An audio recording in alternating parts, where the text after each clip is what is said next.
At a wedding, the groom suddenly grabbed a plate of food and threw it on the floor.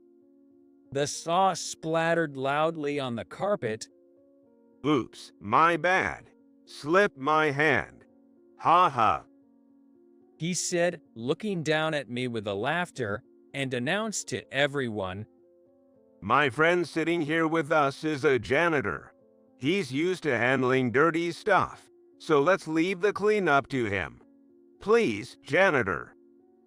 When I refused, the bride stood in front of me and said, My husband called you society's trash. Ha ha. Don't you dare defy the elite trash.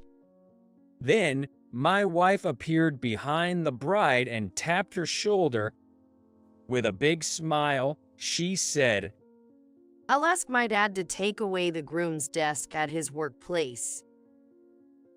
Soon after, the bride and groom were hit with this shocking reality and collapsed to their knees. My name is Kyle Johnson, 26 years old. I lost my parents in an accident during my sophomore year of college. Overwhelmed by grief, I dropped out and was in despair. But with someone's help, I managed to recover and now work as a janitor. At 25, I married Kimberly, a banker of the same age and a graduate of a top university. She was in corporate sales at the branch, known for her agility and meticulous work, quickly improving sales performance, and was even rumored to be on the track for a female executive position. I dream of working at the heart of America's economy. She'd say, her eyes sparkling as she talked about her future. I always worried if someone with my education and job could make her happy. But Kimberly just laughed it off, saying such things never matters. I still remember vividly the day she tearfully accepted my proposal, as if it was yesterday. Even she had her weaknesses. How is it? Kimberly asked, sitting in front of me at the dinner table, intently watching me eat. The cream pasta she made, after coming home early from work and following a recipe video, wasn't great, to be honest. The pasta was overcooked, the sauce bland, and the broccoli too hard. But I was really happy with the effort she put into it, regardless of the taste. Yay, it's delicious. Trying to eat heartily without her noticing. However, Kimberly's face fell in disappointment. Kyle, your nose swells when you lie. She pointed out. I quickly covered my nose with my hand. Why? I followed the recipe exactly. Seeing her so downcast, I couldn't help but laugh. That's mean, laughing like that. Kimberly pouted, puffing her cheeks at me. Sorry. I just thought it was cute. Even though you're good at your job and handle everything so effortlessly, cooking is your weak spot, ho. I said. She then crossed her arms and said thoughtfully, You know, my parents are divorced, you know. I was raised by my busy mom who didn't cook very much. We mostly had deliveries or ate out, so I guess I never got interested in cooking. In other words, it's my dad's fault I can't cook. Looking at my wife puffing her cheeks like that, I asked her something I'd always wondered. Do you see your father, Bob, often? Just once when I started working at the bank. We talk on the phone a few times a year. It's better to meet when you can. You never know when you won't be able to see someone again. I said, thinking of my late parents. Kyle. Kimberly placed her hand over mine on the table and said, I'll think about it. That day, I was at an office building for exterior cleaning, working with Martin, a 45-year-old senior janitor. It had been a while since I worked with him. Martin is a veteran janitor with a master-level building cleaning certification. The boss trusted him the most. The day's task was high-altitude work using ropes hung from the rooftop, known as swing stage work since it's like sitting on a swing. I wasn't particularly afraid of heights, but the risk of accidents from a single mistake had me tense. Kyle, don't slack on checking your gear. The boss specifically asked me to make sure there are no accidents involving you. We can't let Kimberly become a young widow. Got it. I took it, Martin's words to heart, and carefully proceeded with each task. After 5 hours, all the work was successfully completed. I was cleaning up the pylons and ropes from the restricted area when suddenly someone called my name. Johnson. Startled, I turned to see Brandon Miller, a classmate from the same seminar in college. Miller, I exclaimed, removing my helmet in surprise. Miller looked me up and down, then sneered. Seriously? You dropped out and became a janitor? That's wild. Ha ha. Miller had always been like this, judging people by appearance, job, and income, associating only if it benefited him. Not surprising, but still annoying. What about you? What are you doing now? I asked, bundling the ropes with a sense of resignation. Me? Oh, nothing much. Just a humble bank employee. He said, making a point to show me his suit's collar and the bank's emblem. It was a familiar badge. That badge, it's from Kimberly's bank. Miller and Kimberly work at the same bank. I couldn't hide my shock, but Miller just smirked, enjoying the moment. Tough job, huh? I've got to go, I said, and was eager to leave before causing any trouble for Kimberly at work. Then Miller added, Oh, by the way, I'm getting married next month. Lots of old college friends will be there. You should definitely come to the reception. Everyone will be thrilled. Hearing that, I spat in disgust in my mind. Why on earth I would bother attending a wedding like yours? But I maintained composure, especially since he was Kimberly's colleague. It seemed best to keep things neutral for now, considering the current unclear nature of Brandon and Kimberly's relationship. Congratulations. I'd love to celebrate, but unfortunately. On second look, Miller's grin widened seeing my face. He must be thinking I was too ashamed of my background to attend an elite wedding and want to make me go out of my way to make excuses for my absence. Probably planning to make me the butt of jokes. Fine, if that's how it is, I'll show up with pride. I have nothing to be ashamed of in my life. I had lost my coolness by then, and declared with a smile, I'd be happy to attend. Surprised, Miller looked at me with eyes shining, like a hyena spotting prey. His mouth twisted into a wry grin, guess coming up with some humiliation for me at the reception in front of his elite group. Great, I'll send an invite, he said, leaving. I watched him go, already regretting my impulsive acceptance. Later, I received the invitation from Miller. No way. Kyle, you know Brondon she Miller.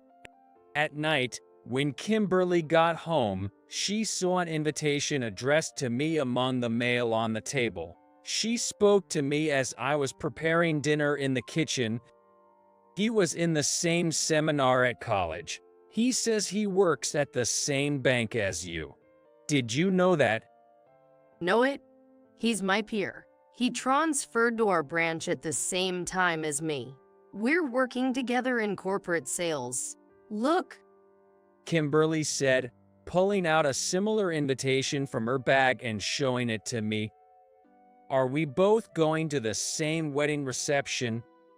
I regretted my decision to attend even more after learning that Miller and Kimberly were working in the same corporate sales department at the same branch. it's a small world. I can't believe Miller is your friend. From now on, no matter how irritating he is, I'll try to build a better relationship. Kimberly said reflectively while eating dinner. What do you mean by that? I asked, curious. Well, actually, Kimberly began to tell me about her experiences with Miller. He worked in the same corporate sales department, but was arrogant, looking down on colleagues because of his family background and education. This attitude disrupted team dynamics and worsened the workplace atmosphere, negatively impacting others' work. Although Kimberly, with her top university degree and high sales performance, wasn't looked down upon, Miller seemed envious, blatantly accusing her of using her femininity to her advantage. Moreover, he had been making rough loans to clients to meet quotas, and when Kimberly gently warned him, he yelled, "Don't you dare talk back to me." I hate to say it, but he's a terrible person. I had decided to stay away from him. He's not my friend.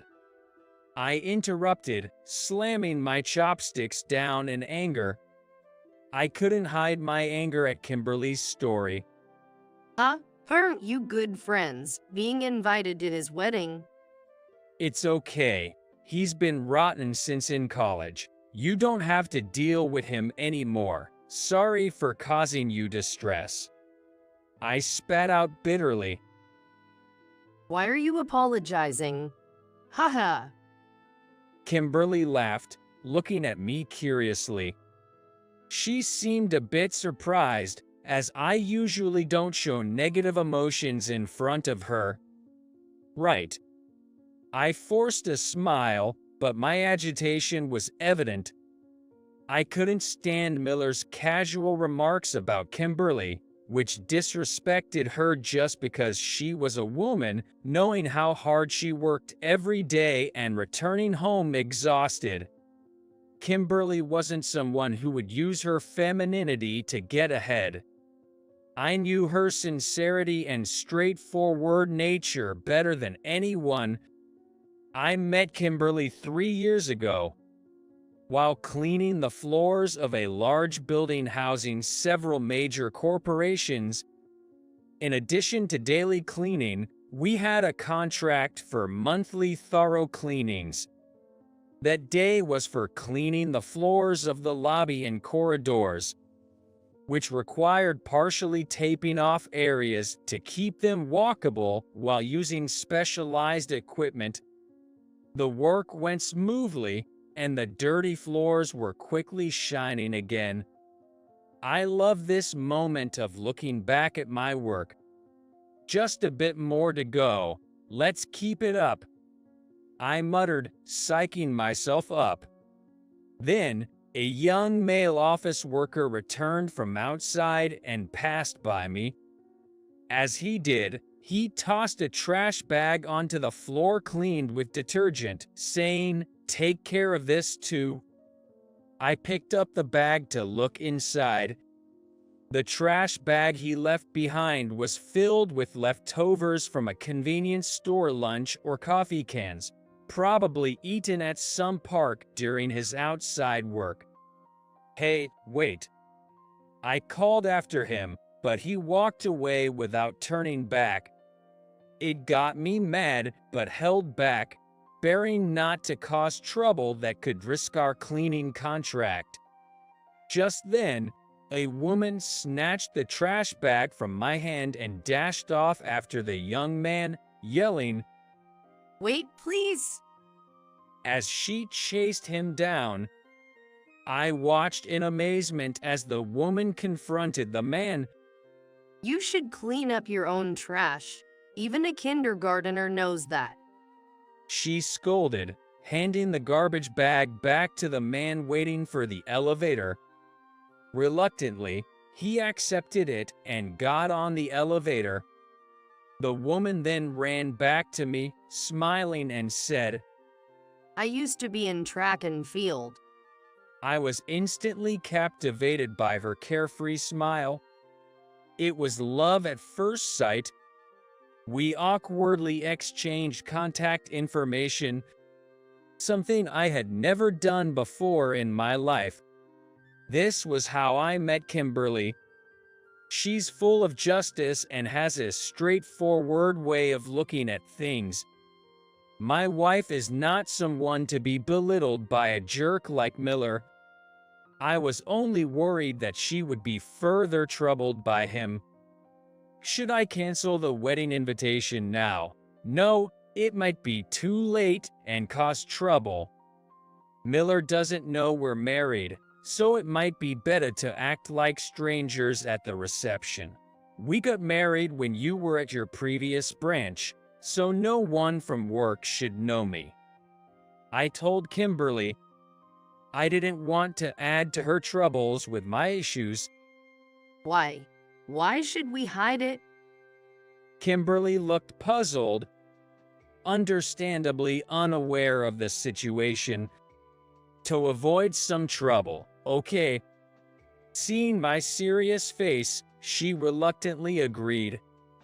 On the wedding day, the reception was held at a top-notch hotel in downtown with 500 guests, a grand affair. Miller's bride was a 23-year-old woman named Marilyn, the daughter of a man of wealth who owns a chain of restaurants. VIPs, probably business associates of the bride's father, were spotted around. I was seated at the friends' table on the groom's side, while Kimberly, pretending to be a stranger as promised, sat at a bank associate's table a little away. As soon as I took my seat, I felt the cold stares of Miller's acquaintances. They started ostentatiously updating each other on their recent achievements. Major securities firms, leading construction companies, top trading companies. The names of big corporations flew around. Then, a man named Smith sitting next to me struck up a conversation. Long time no see, Johnson. It's been what, 6 years since you left college? What are you doing now? Smith was the only decent guy here, who, I heard, started his own IT company in college and now is a CEO. Smith, it's been a while. I'm working in cleaning and maintenance. Smith, give it a rest. One of the others interrupted before I could finish. Don't you feel sorry for him? A college dropout, a janitor, sneaking among the elite. Let him be. The others joined in, sneering and whispering loudly enough for me to hear.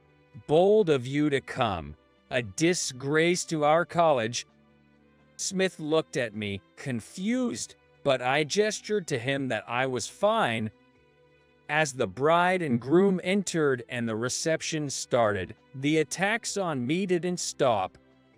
I was prepared as they are Miller's acquaintance, but I couldn't understand why they belittled my job so much. Smith's whisper, "Don't mind them," and his smile were my only solace. The moment came during the candle service when the newlyweds approached our table. Johnson, thanks for coming today. Glad you could make it. Miller said, looking down at me with a smirk. "Congratulations," I said, nodding to the bride as well. The bride, Marilyn, appeared young and pretty at first glance, but there was a sense that her looks were enhanced with makeup. More notably, Her way of speaking seemed rather unintelligent. My arm is so tired. Brandon, do it by yourself. She whined childishly, puffing her cheeks. Her blush was overly bright, reminiscent of a doll. Marilyn, it's almost over. Let's hang in there, okay? Miller soothed her with a cajoling tone. The others at the table exchanged looks and chuckled. I tried to suppress my laughter as I watched. Suddenly, Miller, with a devilish, pale face, accused me, "Johnson, you just laughed, didn't you?" "No, not at all." Wondering if my inner laughter had inadvertently shown. Then Miller grabbed the plate of half-eaten food in front of me and flung it to the floor. Oh no. Marilyn screamed. The sauce splattered dramatically on the expensive carpet. Oops, my bad. Slipped my hand. Ha ha.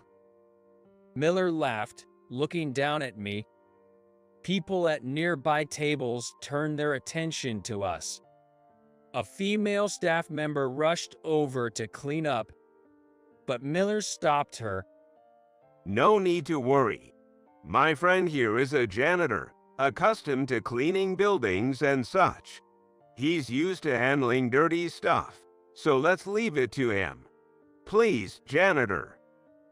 But asking a guest too. The staff hesitated. Marilyn interrupted, "Just do what Brandon says," and dismissed her. I was beyond anger, just dumbfounded. Marilyn, sneering just like Miller, looked at me. "A match made in heaven. You two deserve each other," I muttered with a laugh. What? Miller turned to me, his face changing color. Ignoring him, I stood up and instructed the staff. "For now, as a temporary measure, use a lukewarm, damp cloth with some neutral detergent. Dab it on the stain to transfer the dirt to the cloth. It's best to get it professionally cleaned as soon as possible." Then, glaring at Miller, I said, "I'm a professional cleaner. If you want me to clean, come to my company and make a formal request." I threw my napkin on the chair and was about to leave when Marilyn blocked my way. My husband said your society's trash. Haha. Trash shouldn't defy the elite. I looked at her, thinking how different she was from Kimberly. When I noticed Kimberly behind the bride, Kimberly. Surprised, I saw Kimberly tap Marilyn's shoulder and say with a broad smile, I'll have my dad remove Brandon's work desk. Marilyn shook off her hand. What are you talking about? That's impossible. And who are you? Thompson, what's wrong with you, drunk? Sleep talk should be saved for bed. Mind your own business. Miller said, trying to push Kimberly away. I quickly brushed off his hand, standing protectively in front of Kimberly. Thompson was Kimberly's maiden name, which she still uses at work. As for her real father, suddenly, the bank branch manager appeared, laughing, and the atmosphere instantly tensed up. Your strong sense of justice must come from Bob, Kimberly. Manager, I'm sorry you had to see that embarrassing scene. Kimberly replied, looking mortified. The branch manager, seeing her discomfort, added, I know you're busy, but try to call Bob sometimes. When I saw him at the main office recently, he seemed lonely. Yes. Kimberly responded, looking down shyly. Manager, today, we're honored by your presence. Miller hurriedly tried to interject, pushing me aside, but the manager ignored him and spoke to me. Kyle, it's been a while. How is President Susan doing? Eh, Miller gaped at me, stunned. Sorry for the late greetings, manager. My aunt is as lively as ever, working hard every day. The manager nodded and smiled, saying, I heard she's launching a new welfare-related venture, with you as her successor. She must be excited about her work. Miller and Marilyn looked at us, utterly confused. manager isn't her father. This guy, he's not just a janitor, right? The manager replied, looking exasperated. You didn't know her father is Bob, the head of the Human Resources Department. And this Kyle Johnson here is the nephew of the president of Johnson Corporation, which owns several cleaning-related subsidiaries. And he's the next president. He's also Kimberly's husband. Eh, the head of HR, the next president, her husband. Miller panicked, stepping back with a pale face. Marilyn was also flustered. But he was wearing work clothes, doing building cleaning. Miller exclaimed. The manager, looking impressed, turned to me and said, It's the president's policy that all employees involved in management, especially executives, must undergo several years of training on site. Knowing the hardships of the field is crucial for company management. Truly a remarkable company. Turning to Miller, he continued, Johnson Corporation is a major client of our branch. If this incident leads to a cancellation of our transactions, you'll definitely be sent out. And with the HR head's impression of you now soured, there's no saving you. Well, try your best with your lovely bride wherever you go. The manager chuckled. I have another appointment, so I'll be leaving now, and left. Manager, such a thing. Miller and Marilyn hesitantly turned to us. Thompson, Johnson, Miller tried to speak, his face contorted with a fake smile. Sorry, Miller, but we'll be leaving now. As the next president, I need to discuss changing the main bank with my aunt, I said. Kimberly added, And I need to call my father right away. Miller clung to us desperately. please, Thompson. Johnson, we're friends, right? Friends, ha, don't make me laugh. I brushed off his hand. You're finished. Miller collapsed to his knees, his head bowed. Kimberly and I left the scene together. Behind us, as we opened the doors to leave, Marilyn's screams echoed. What? You're getting fired from the bank. This is a joke. Call off this wedding. I don't want to marry a man like this. Daddy, do something. The venue erupted in chaos. What? Stupid woman. I'm better off without you. What did you say? We heard them arguing and looked at each other, laughing. Leaving the hotel, we took a taxi and got off near our house at a convenience store, where we bought some takeout and beer instead of the missed full-course French dinner. We walked side by side leisurely towards our home, bathed in the sunset. It felt like a long overdue date, and it was enjoyable. Was it okay? Now everyone at the bank knows about Bob. I asked Kimberly as we paused in the middle of a small bridge over a river. I have grown up watching my mom struggle after the divorce, so I couldn't forgive my father who was too absorbed in his work and neglected his family. That's why I worked desperately hard, choosing a general position often said to be too challenging for a woman. I vowed not to lose to men, to my father. Kimberly said, her gaze distant. She continued, But working at the same bank, I've come to understand the hardships my father faced. I think he had a tough time too. So now I hope to build a better relationship with him. Leaning on the railing, she gazed at the river shimmering in the sunset, then turned to me. I can think this way because of you. You've always been there for me, gently supporting me. Thank you, Kyle. Her smile, tinged with the colors of the sunset, made me feel a bit shy. Let's have dinner with Bob sometime, I suggested. Kimberly nodded happily in response. Later, according to Kimberly, Brandon Miller's wedding reception turned into a disaster. It ended up in a huge fight involving not only the bride and groom, but also their parents and relatives who were initially against the marriage. The reception was, of course, called off, and the couple separated, leading to a broken engagement. As for Miller, he was transferred to a subsidiary of the bank, effectively removed from the fast track to success. Since that incident, he reportedly became much quieter, though I wondered if people could change that quickly. He'll surely show his true colors soon enough.